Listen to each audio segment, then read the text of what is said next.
厄运的真相是漂泊的灵魂。当神秘与诡秘临于人间，当恐怖与绝望行走于大地，作为人类，我们是该跪地俯首，亦或是拔刀而出？这是一个崭新的时代，我是世界的倒影，也是浮生。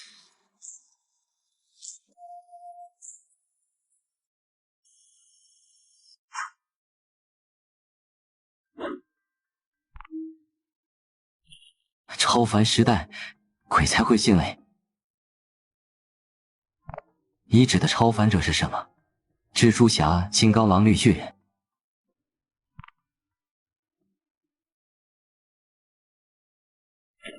神明，这不是画本小说里的东西吗？可是现在却有人告诉我，小说里的东西走进了现实，这事儿怕也只有傻子才会相信吧。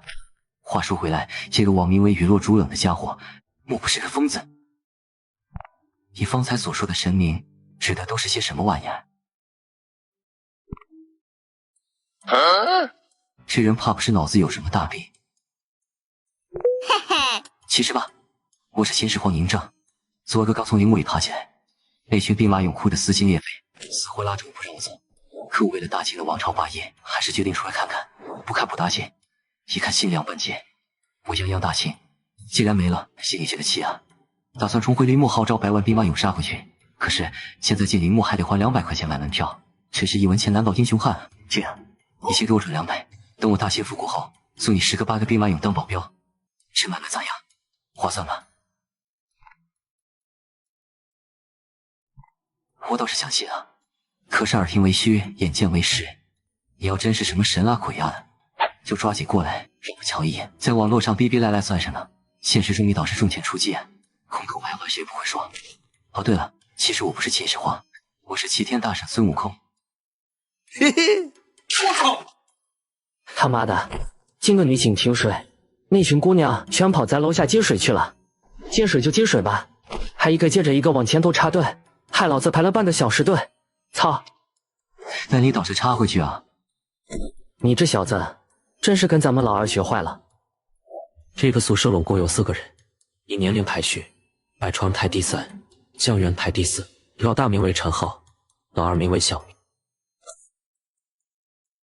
老大和老二又溜出去了，有魔人啊！他们现在都是抱着键盘，就是抱着姑娘。今儿个咱们还是按着老规矩，教授点名的时候，我报老大的名，你报老二的名。那必须的，谁让他们是咱们的儿子呢？老四，整一根。我烟酒不沾，你是知道的。真不是个男人。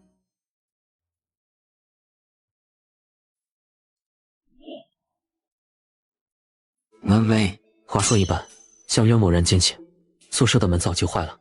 若是老大老二回来了，凭这2个牲口的德行，早就一脚将门踹开了。谁呀？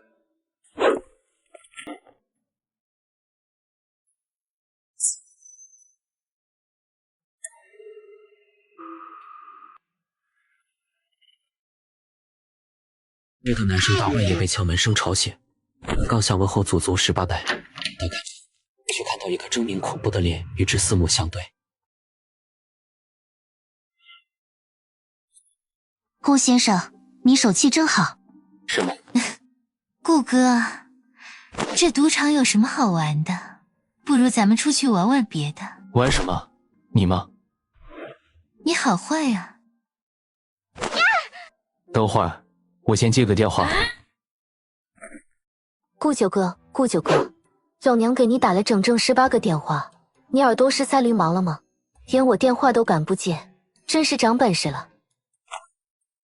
燕姐，我正执行任务呢，你小声点。任务放一边，先去一趟星海中学，被污染的小说家又出现了，你去解决一下。校园里人多眼杂，注意隐蔽身份。我没记错的话，小说家现在只是7阶鬼物，咱们队里随便派个人过去都能解决，为啥偏偏找我？董宁休假，因落去天津交付档案，一队倒是有空，可他上次与塔纳托斯一战受了重伤，至今伤势还未痊愈，这得小事，没有必要劳烦他。怎么不让晴雪丫头去呢？她虽然也只有7阶实力，但是如果带上炼金子弹的话，应付起小说家应该还是绰绰有余。10分钟前，晴雪丫头提着2把沙鹰去翻新海中学的墙头，被一群保安大爷给逮住了。现在，她大概已经被扭送进派出所了。你处理完小说家后，记得去捞一下他。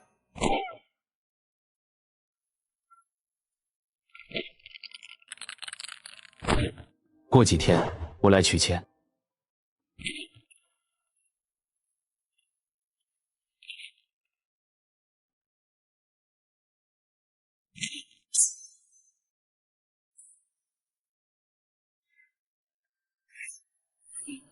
你不相信我的故事？难道我要死了？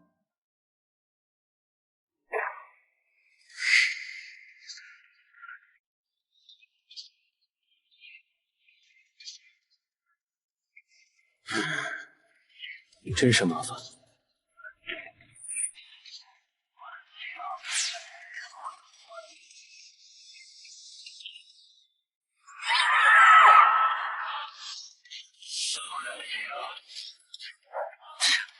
这到底是什么？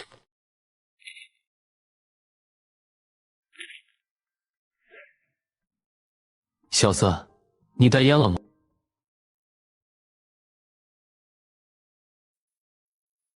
我会成为第一个探索神明的人。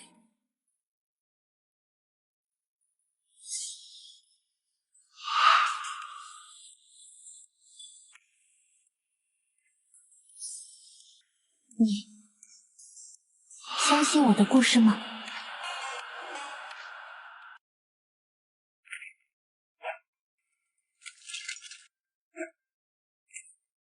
小说家都跟你说什么了？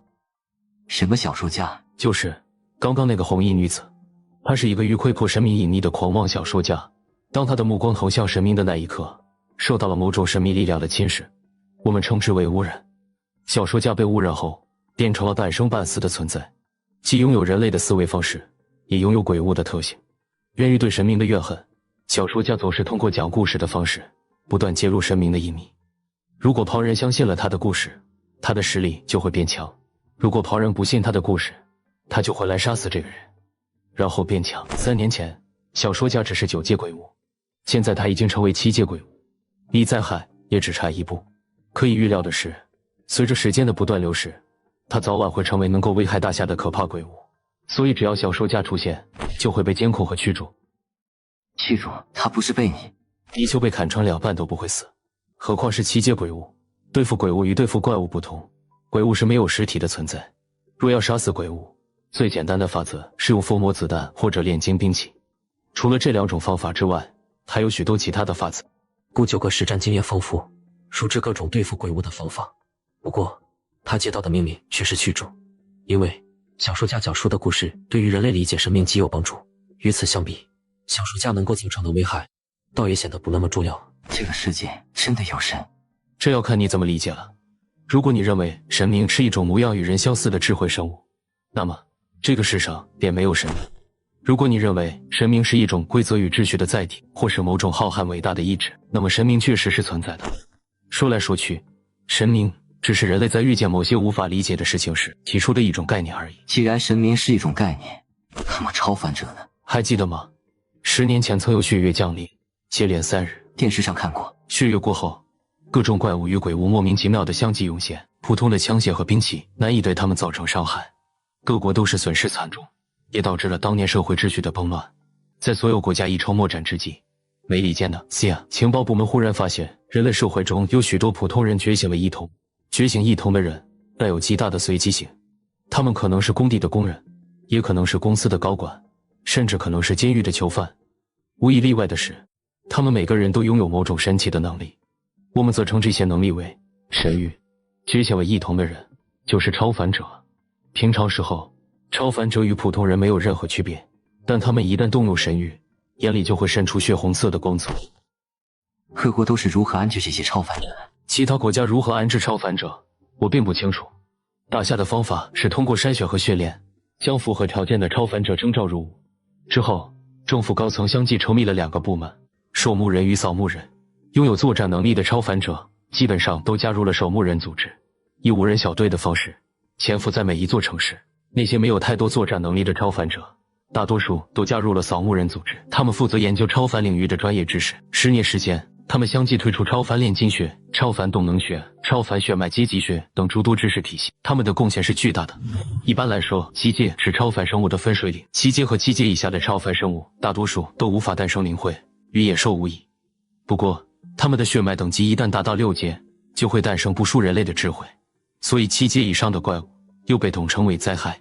扫墓人的故事同样不为人知，不过相对于只能隐藏在黑暗里的守墓人，他们可以得到一个教授或者专家的头衔，可以自由自在地活在阳光下。这些事情，我们这些普通人怎么从来没有听说过？在这座霓虹闪烁的城市里，几乎所有人都过着放浪形骸的安逸生活，他们从未遇见过真正的危险。如果他们知道在钢铁熔铸的各代城市里藏匿着数不清的怪物，他们会害怕，会恐惧，文明社会的秩序很快就会崩塌。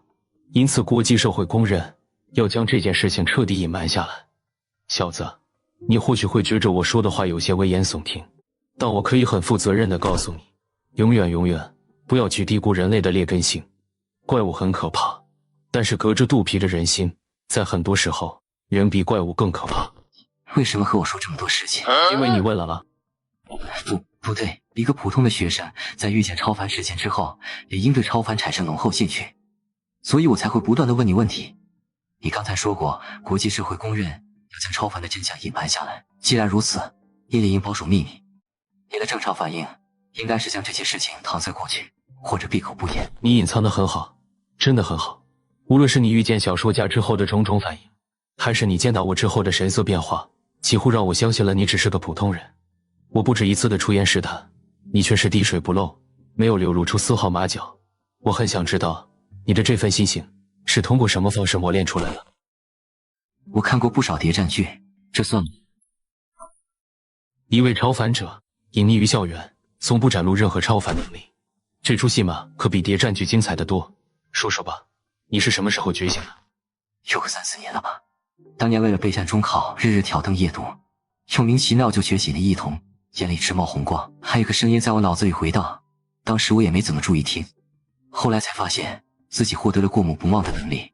啊，这玩意儿就是你说的神谕吧？你的神谕多多少少有点鸡肋。你还和谁说起过这件事情？我去找过医生，他说我是神经病。哦，那就好。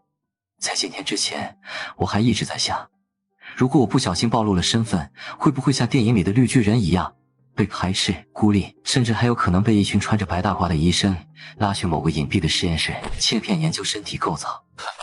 你当自己是外星人，还切片？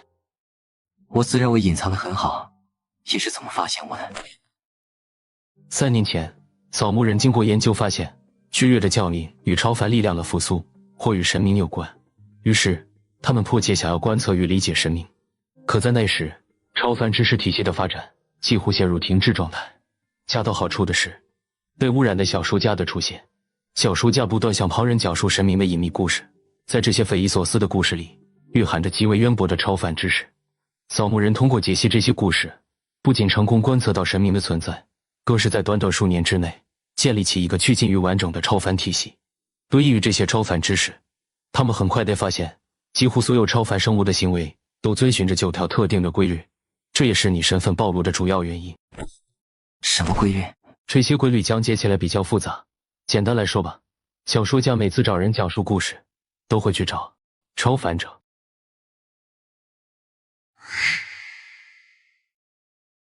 厄运的真相是漂泊的灵魂。当神秘与诡秘临于人间，当恐怖与绝望行走于大地，作为人类，我们是该跪地俯首，亦或是拔刀而出？这是一个崭新的时代，我是世界的倒影，也是你们做什么？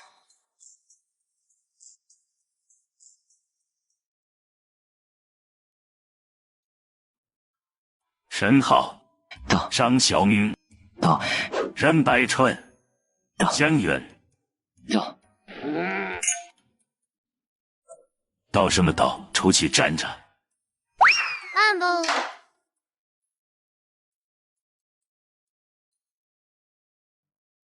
所以，顾九哥临走前，有给江人2份不同的文件，一份是保密协议，另一份是加入守墓人的实习合同。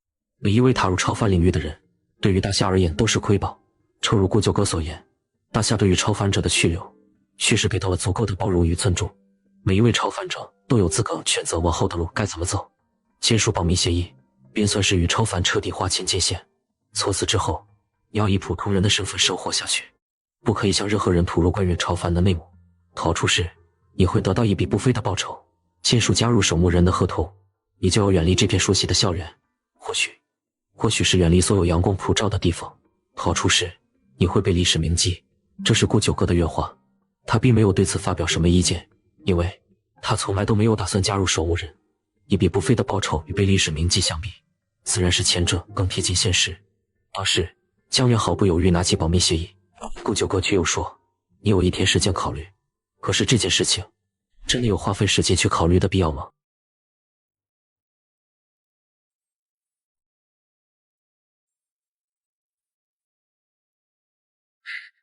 江熊猫，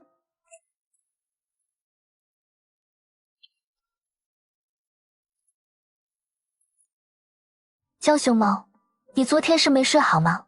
怎么顶这么大个黑眼圈？昨天晚上，钢铁侠来找我，他邀请我加入复仇者联盟，要我跟他去拯救世界。我想了一夜，还是决定留在学校做个安静的美男子。你知道，我比较懒，像拯救世界这种伟大的事情，实在是不太符合我的画风。陈浩和小明翘课也就罢了，任百川怎么也没来上课？也是昨天晚上，有个穿着红裙子的女鬼来找百川，她被吓晕过去，歪头睡了一夜。今天早上醒来后，这小子扛着行李，死活都要回山东老家。算算时间，现在应该已经到了火车站。火车跑得快的话，是火车带着百川跑；火车跑得慢的话，百川得扛着火车跑。也不烫。放心吧，我没犯病也没发疯，刚刚说的那些话都是跟你开玩笑的。对了，你找我有什么事儿？你和小明关系好，可以帮我将这封信交给他吗？还剩几天就要高考了，我不想留下遗憾。冰雪的声音很轻，江源却听得很清。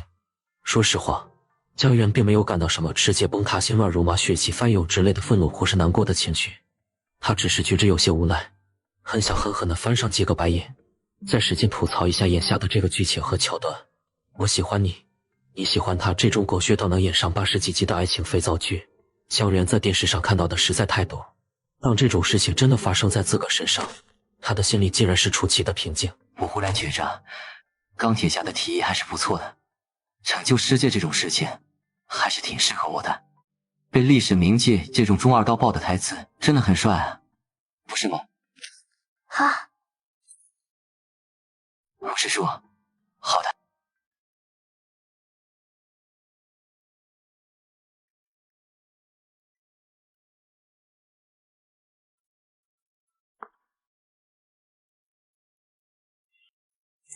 我操！老四，你发啥疯？我这是为民除害，你这王八蛋祸害了多少好姑娘？老子踹你一脚都是轻的。干得漂亮！这姑娘缺心眼吧？她不知道你喜欢她。喜欢？她要是知道了，那才叫缺心眼。林许是个好姑娘，你不要辜负她。老四，你是了解我的，我就是个浪子，为一棵树放弃整片森林，我是真做不到。你让我不辜负姑娘，还不如杀了我。再说了，林雪本来就不是我的菜，明天我就去找她说清楚。老四，你趴下！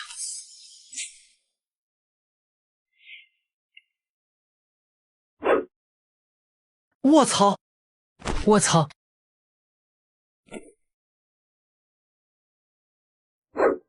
顾大哥，咱们这么做是不是有点儿不太厚道？清雪，你要记着，往后对付这些不厚道的人，就得用这些不厚道的法子。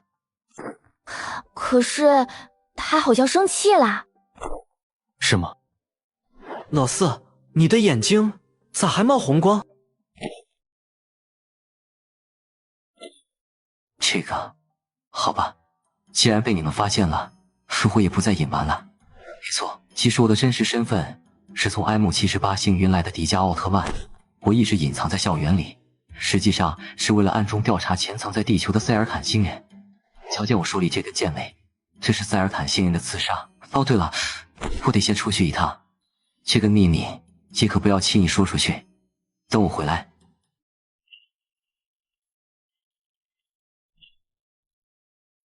老大，你相信光吗？我相信你大爷。刚刚江远说的话也太扯了，他实在是懒得吐槽。小明猛然站起身，目光坚毅，斩钉截铁道：“我信。”傻孩子，平成三杰可都是咱们地球里土生土长的，跟那 M78有啥狗屁关系？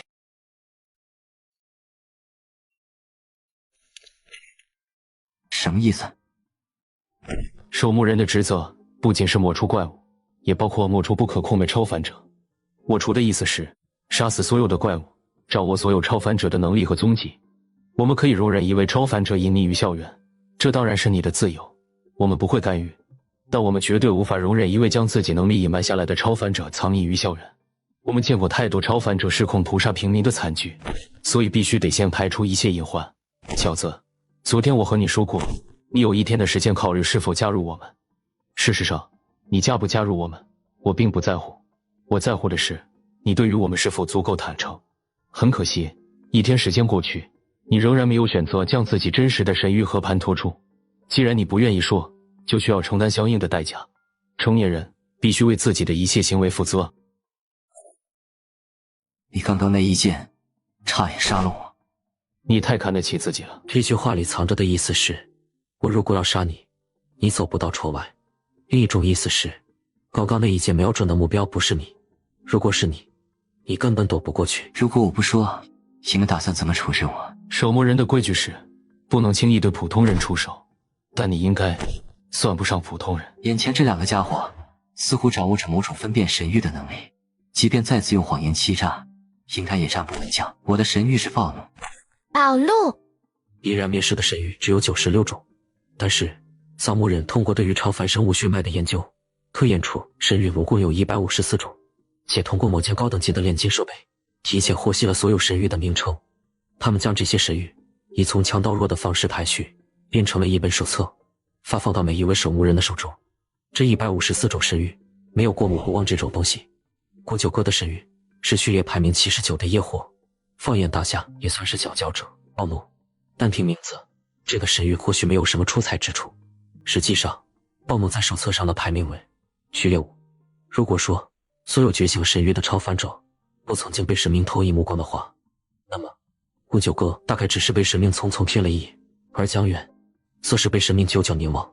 这个世界确实，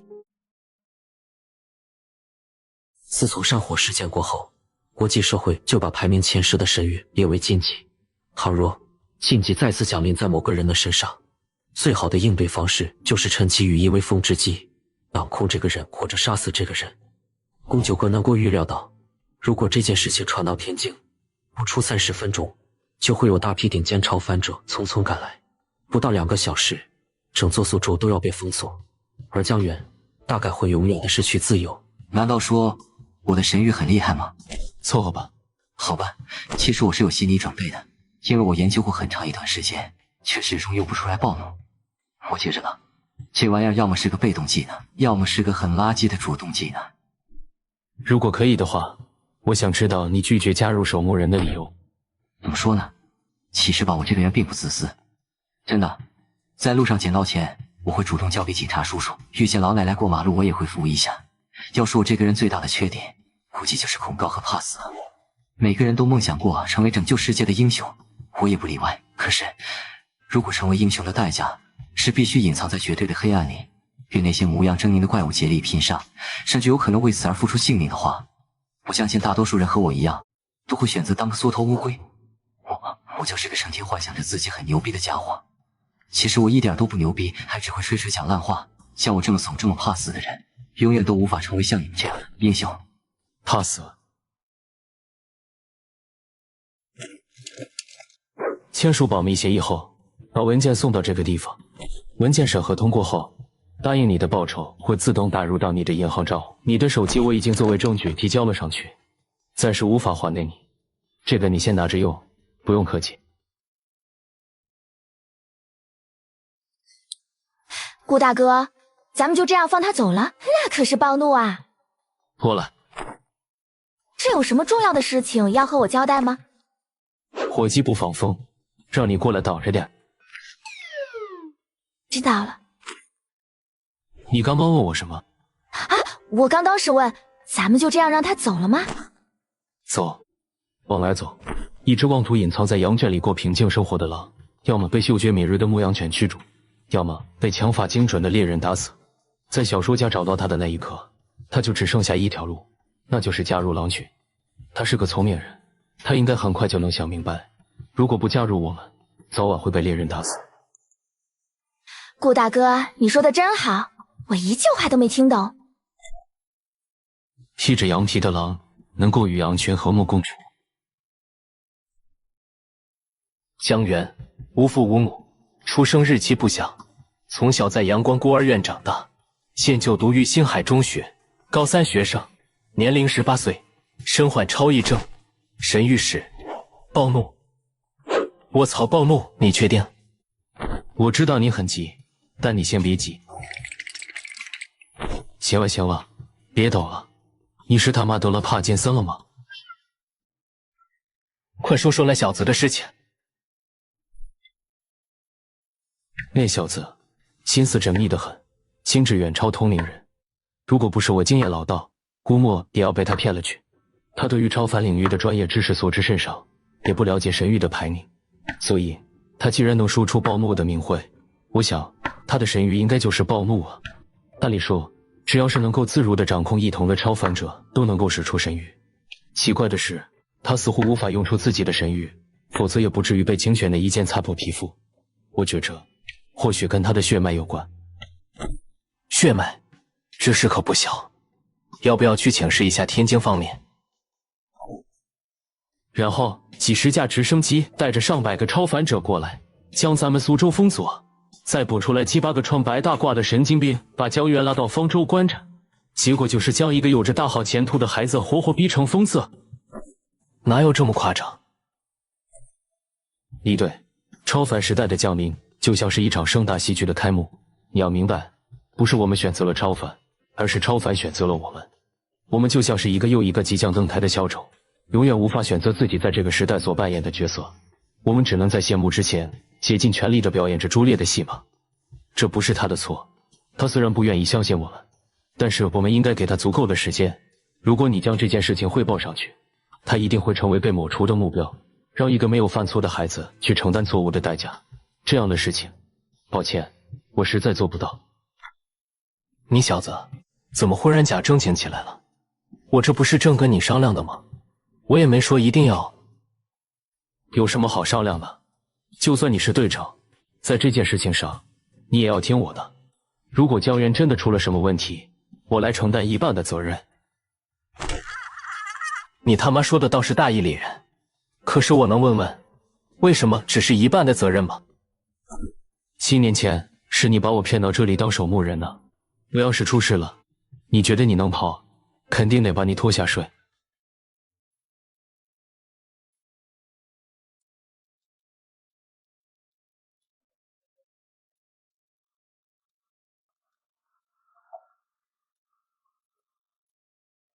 江远坐在校医室外面的台阶上，在习习凉风的吹拂下，陷入了深深的沉思和自我怀疑。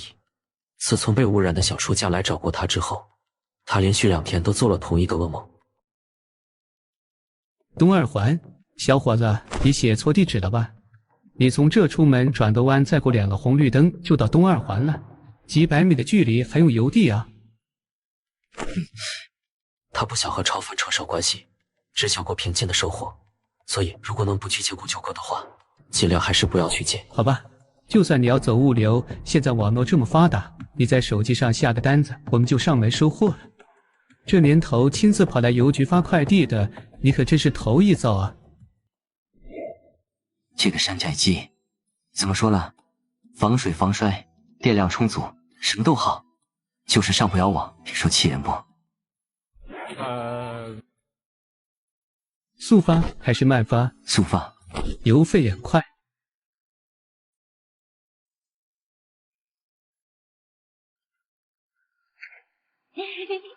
小哥哥，买火柴吗？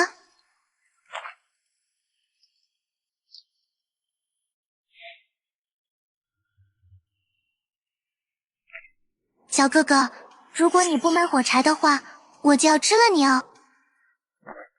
如果我买下你手中的火柴，会发生什么事情？你不怕我？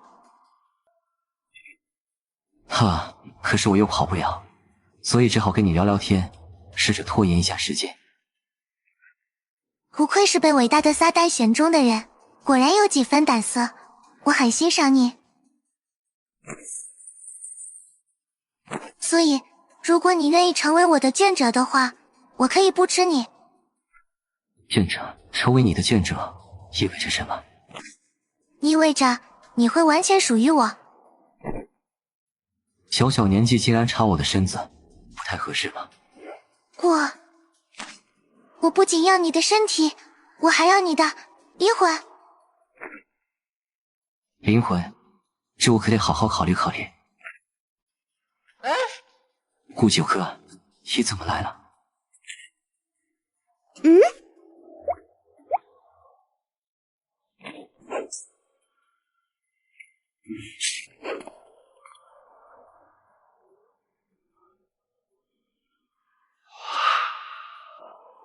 卑贱的人类，你似乎失去了唯一活下去的机会。别啊，其实出卖灵魂和肉体什么的，我还是可以考虑的。要不，咱们再商量商量。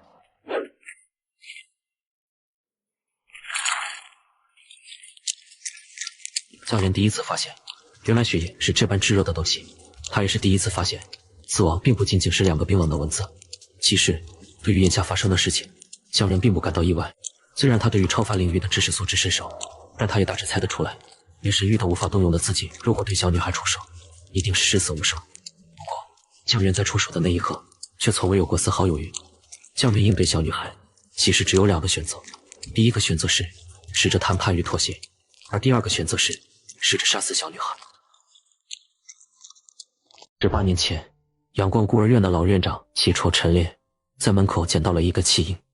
这没有什么好奇怪的，孤儿院或者道观寺庙的门口总是会有很多被遗弃的婴儿。江源被遗弃的原因，大概是他先天性的白血病。这个病被很多人称为绝症。绝症的意思是要花很多钱，而且还不一定能够治好。他是一个负担，所以他成为了孤儿。江源从小在孤儿院长大，眼看着一个个玩伴被领走，最后却只剩下形单影只的他。白血病，谁敢领养？在常年的医疗和督促下，江源显得格外孤僻、敏感且自卑。在他心中，做个正常人，过着普普通通的生活，简直是一种奢望。好在，医疗体系的飞速发展，让江源的病情得以稳定。然后，老院长安排进了县里的学校。4年的初中生涯里，江源尝试着和别人接触、交流、学习。不得不说，他确实是个天才。即便尽量隐藏锋芒，让自己显得平庸，却依然在众人面前展现出了极其惊人的天赋。在中考之前就被星海高级中学破格录取，可是鲍某却找到了他。那时候，江源望着镜子里眼里泛着血光的自己，恨不得抠了这双眼睛。我果然是个怪物啊！怀着忐忑的心情，江源在星海中学度过了几年安稳日子。顾九哥的到来让江源明白，原来这世上不止他一个怪物。他终于可以释然了。可是白浅却走了。或许可以说，白浅从没到来。林雪的完颜相聚，像是一把锋利的刀子，狠狠扎在江源的心里。江源高高鼓起继续生活下去的勇气，可是小女孩却找到了他。这个世界啊，可真是扯淡，怎么一点人情味都没有？算了，死就死吧，反正这个世界也没啥好留恋的。可是你他娘就算要弄死我，为啥不能给我个痛快？一口又一口，非得将我活活啃死，是几个意思？深入骨髓的剧烈疼痛疯狂涌来，却始终没有喊叫出声。他只是静静地望着小女孩。大多数人在面临死亡时，都会不自觉地回忆起这一辈子幸福和开心的瞬间，但江人这一辈子似乎与幸福和开心无缘。啊，这是打的不吃了，留着当夜宵吗？你难道你可真是会过日子？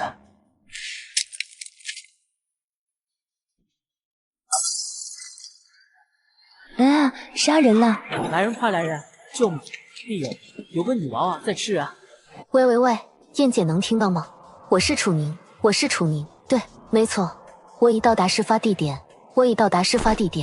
这破手机怎么又没信号了？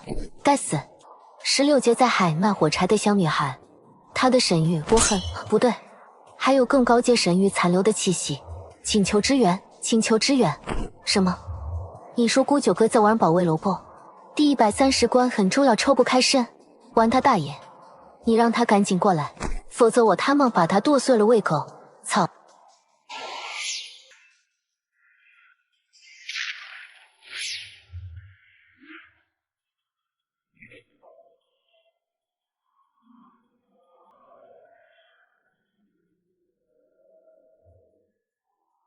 ！6月5号下午4点左右，苏汇路3岔路口附近发生了一起严重的交通事故。根据苏州市公安厅交警总队通报，事故原因是雨污过大，道路湿滑，引发车辆轮胎打滑，继而发生13车连环相撞。如果没猜错的话，这则新闻应该是七科的手笔。说起七科，还得从国情局说起。国情局的全称是国家情报安全局，旗下拢共设有13个科室，这13个科室里与超凡接轨最多的倒数6科和7科。前几天交给你的任务，最近有进展吗？没呢，前2天我去了趟天河国际，刚把他们的厂子砸了，还没等到猎人工会的人露面，燕姐就来了电话，我只好去了趟星海中学，处理被污染的小说家。后来又牵扯出了江源这小子的事情，为了忽悠他，我又浪费了几天时间。这一来二去，你之前交给我的任务只好先耽搁下来。其实任务被耽搁的真正的原因是，顾九哥在没收了江源的手机后，提取了手机里的证据，然后抱着江人的手机玩了几个通宵的保卫萝卜。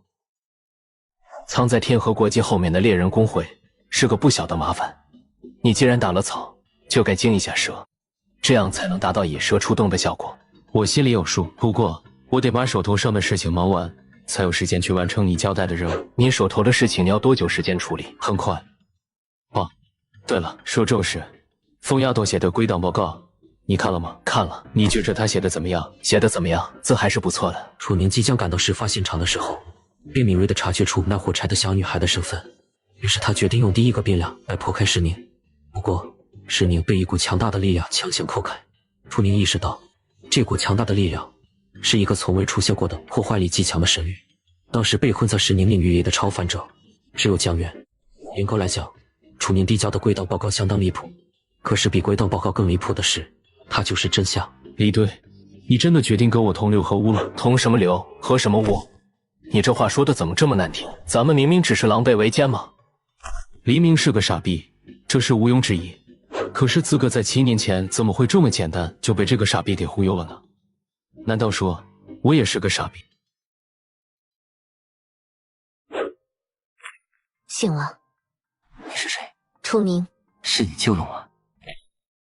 那个要吃你的小女孩，确实是被我砍死的。医药费我会付的。涉及到超凡事件，所有的经济损耗都由7科垫付，认得到你一个毛头小子在这里自作主张。毛头小子？如果是顾九哥说出这4个字，江源捏着鼻子也就认了。可是眼前的楚宁瞧着也就16、17岁的模样，江源大心底里是不服。敢问姐姐芳龄？17。啊，我还以为姐姐已经70了。姐姐有个小问题想问一问你，这个小问题就是，你的神域究竟是什么？你如果说假话，姐姐就砍了弟弟。姐姐，你的救命之恩，我9千指甲都难以报答。从今天开始，我这条狗命就是你的。不就是想知道我的神域吗？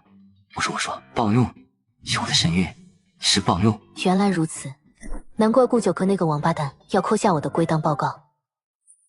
一个好消息，一个坏消息，你要先听哪个？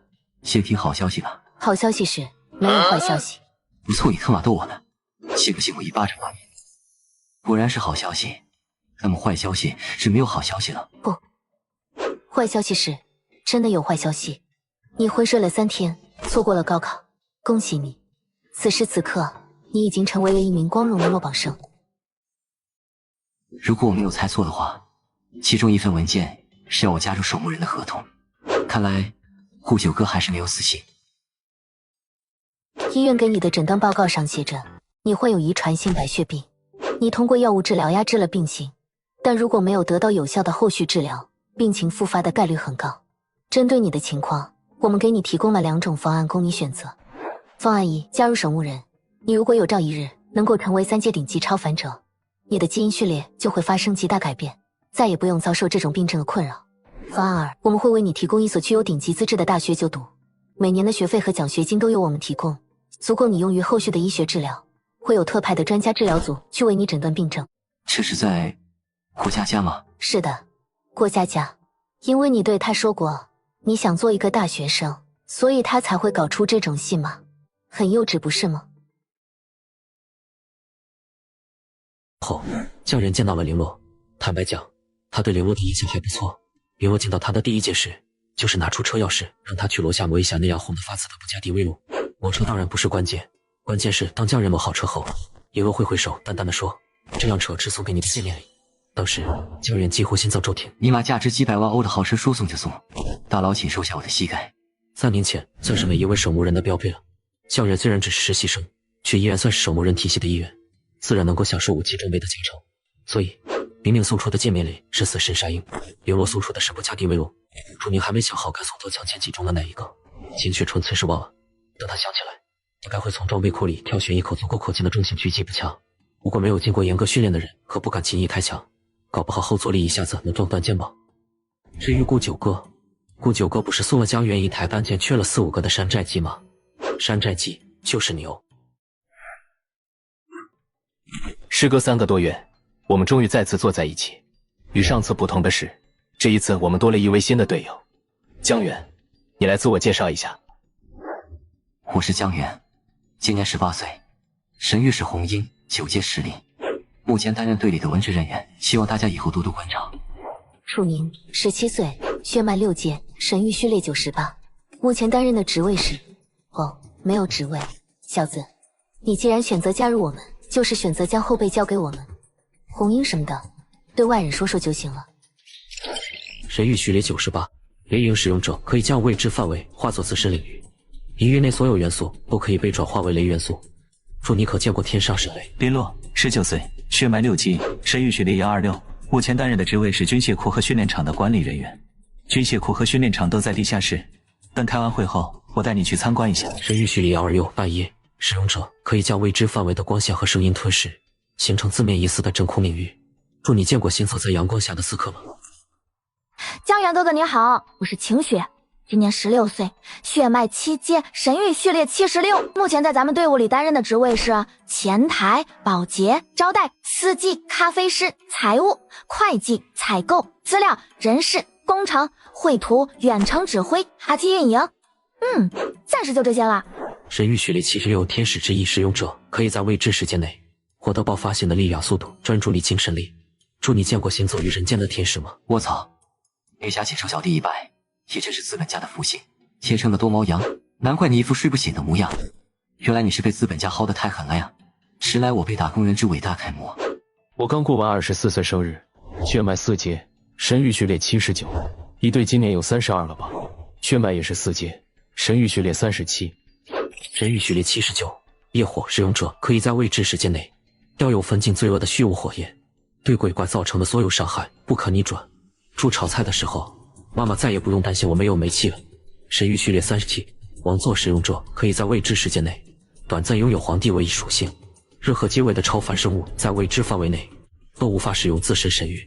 祝请拿起你的武器，迎接死亡。介绍完了，也该说正事了。李队，我这次去总部，将你和塔纳托斯之间的战斗情况做了详细的汇报。虽然你没有成功斩杀塔纳托斯，但是总部依然感到满意。第一份文件是总部对你的嘉奖报告，总部的意思是希望你能担任第7特别行动小队的队长。担任前面6个特别小队的队长，我还可以考虑一下。第7特别行动小队刚刚成立，一个队员都没有。我担任队长后管理什么？空气吗？第7特别行动小队虽然刚刚成立，队员却已经有了人选，只是总部还在耐心考察。总部说了，只要你答应出任第7特别行动小队的队长，就会给你调派4位5阶超凡者。至于咱们苏州小队，总部会让顾九哥担任队长。老顾，总部的提议你觉得怎么样？我可不想当队长，破烂式态度了。我建议你也别去什么特别行动小队了，听着威风，可是总部一声令下，你就得全世界到处瞎跑，干的都是苦差事。特别行动小队隶属于总部，能够担任特别行动小队的队长，就相当于成为了守墓人体系的核心成员。什么叫满世界乱跑？那叫做接触更高层次的超凡事件。李队晋升4阶已经2年多了，为什么一直没有晋升3阶的机会？还不是因为苏州局限性太多，始终无法接触更高层次的超凡事件，也没有解决更高层次超凡生物的实力。总部让李队出任特别行动小队的队长，是对李队的看重和提拔。顾九哥，你自己混吃等死就好，不要阻挡队长的前程。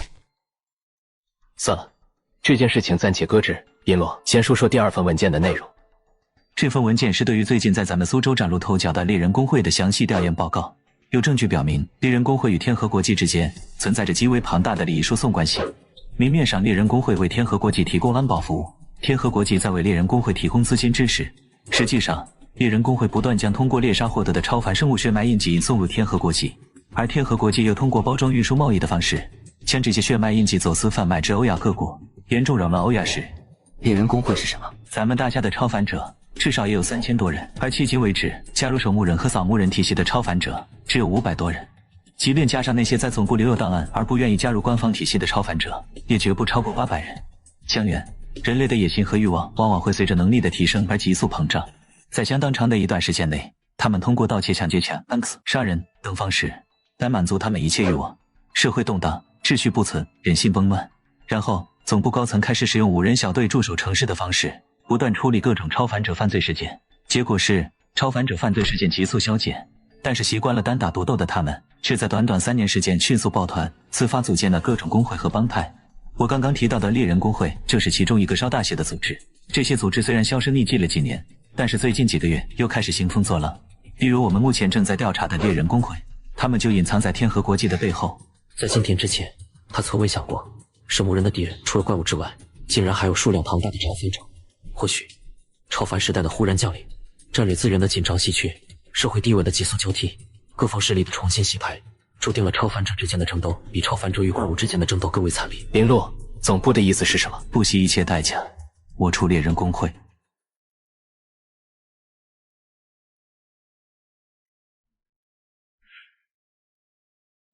嘿，孙贼，你干啥呢？取钱。这位爷，请随我来。顾九哥用铅笔在这张纸条上写下的那串潦草数字，以一串数字作为代号。无论何时，只要拿出这串数字，就可以在赌场随意取用独字。顾先生要取钱，怎么不亲自来？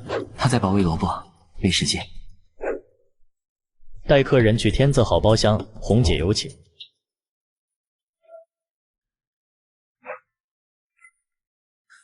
那个红姐，我就是个跑腿的，咱们没必要搞这阵仗吧？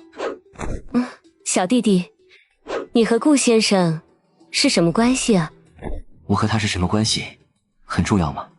顾先生用10块钱赢走这么多筹码，足以见得他的手法高明。本想着等顾先生再来光顾生意，我再领教一番他的手法，来的怎么是小弟弟你呀？你看看，摆在你面前的可都是顾先生赢来的。红姐，这些筹码一个代表多少钱？10块吗？10万？明白了，真明白了。难怪门外面有4条枪指着。10块钱赢走1000万，这不是出钱是什么？祖坟冒青烟吗？其实啊，我和那个姓顾的王八蛋只见过2、3面，让人还真是不熟。要不这样，我回去喊他过来。不让走也行，不过我自行车还在楼下停在呢，方便我打个电话让朋友挪下车吗？大家都是文明人，打打杀杀的多没意思。在天河国际的地盘，我们轻易不会弄出人命。小弟弟，你来都来了，不往外再走吗？要玩也行，我只会玩骰子，比大小行吗？咱们一人就100个筹码。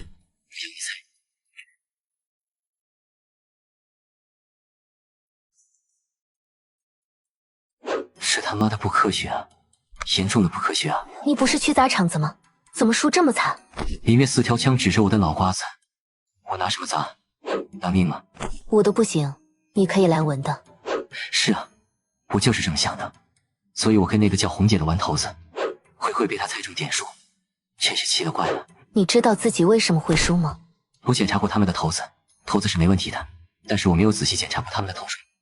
我估摸着，他们应该是在头中里装了个微型摄像头，然后通过 WiFi 连接到某个监控室，监控室里的人看到头子的点数后，再通过无线微信耳麦的方式将消息传给红姐。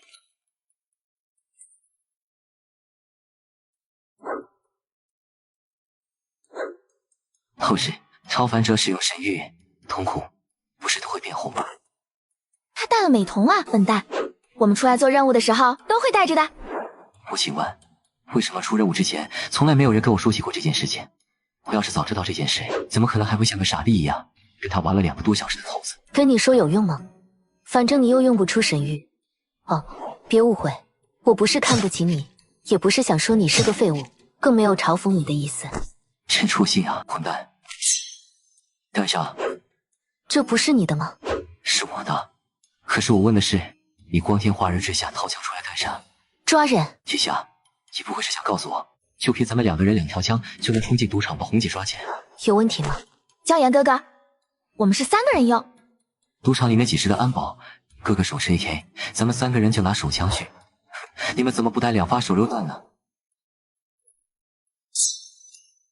想要动手可以，但是不能带枪。你们想让明天的头条新闻是3名武装分子持枪抢劫，后被赶来驰援的民警击毙吗？杰克会解决的吧？啰啰嗦嗦，废话这么多，不带枪就不带枪。